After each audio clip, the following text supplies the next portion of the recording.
بسم اللہ الرحمن الرحیم۔ السلام علیکم ورحمۃ اللہ وبرکاتہ۔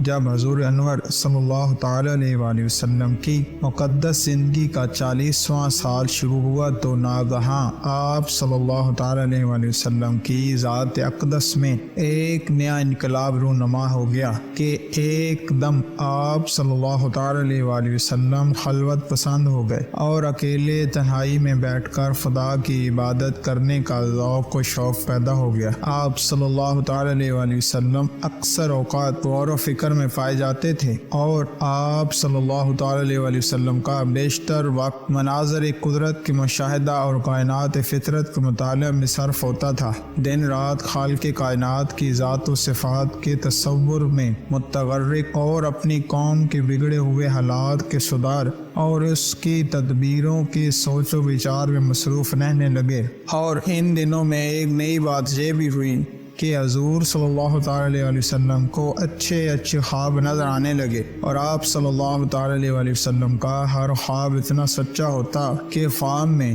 جو کچھ دیکھتے اس کی تعبیر صبح صادق کی طرح روشن ہو کر ظاہر ہو جایا کرتی تھی۔ غار حرا مکہ مکرمہ سے تقریباً 3 میل کی دوری پر جبل حرا نامی پہاڑ کے اوپر ایک غار کھو ہے جس کو غار حرا کہتے ہیں۔ آپ صلی اللہ تعالیٰ علیہ وسلم اکثر کئی دنوں کا کھانا پانی ساتھ لے کر اس غار کے پرسکون ماحول کے اندر خدا کی عبادت میں مصروف رہا کرتے تھے۔ جب کھانا ختم ہو جاتا تو کبھی خود گھر پر آ کر لے جاتے اور کبھی حضرت بی بی خدیجہ رضی اللہ تعالی عنہا کھانا پانی غار میں پہنچا دیا کرتی تھی۔ آج بھی یہ نورانی غار اپنی اصلی حالت میں موجود اور زیارت گاہ خلائق ہے۔ اللہ رب العزت کی بارگاہ میں دعا ہے کہ میرا پڑھنا اور آپ کا سننا اپنی بارگاہ میں قبول فرمائے۔ جزاکم اللہ خیرا و احسن الجزا۔